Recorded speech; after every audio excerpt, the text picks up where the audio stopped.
Shalom, everyone. I'm going to continue the series of Daf Yomi. We're going to find out today. You see, I've got some dvash right next to me, some honey.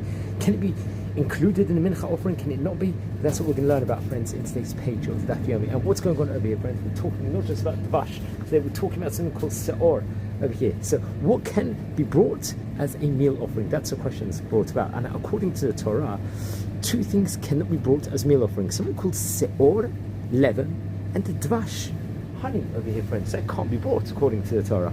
So the Gemara on today's page quotes a braita that explains that both of these must be emphasized since each one contains something that we would not know based on the other. Now se'or over here is occasionally permitted in the Bet HaMikdash.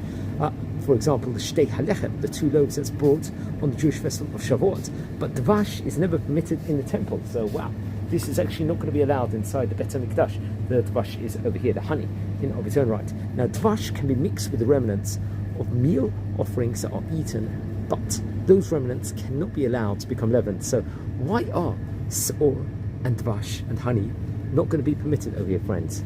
So what's the question? So in this commentary on the Torah, the famous Ramban suggests that pagan sacrifice usually included offerings that had risen and become leavened and were mixed with honey, leading the Torah to forbid such a practice.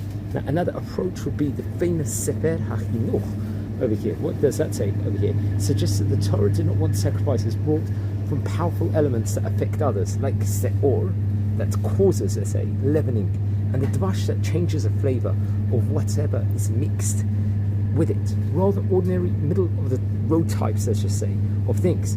He parallels this to creation, when God mixed the attribute of justice and the attribute of mercy to create a situation of normalcy inside the world. Now it's actually interesting that the Ataz Kenim, a great commentator, suggests that this may stem from the fact that salt is added to all Korabnot sacrifices, and neither se'or nor dvash accept salt easily. So that could be another reason over here, friends.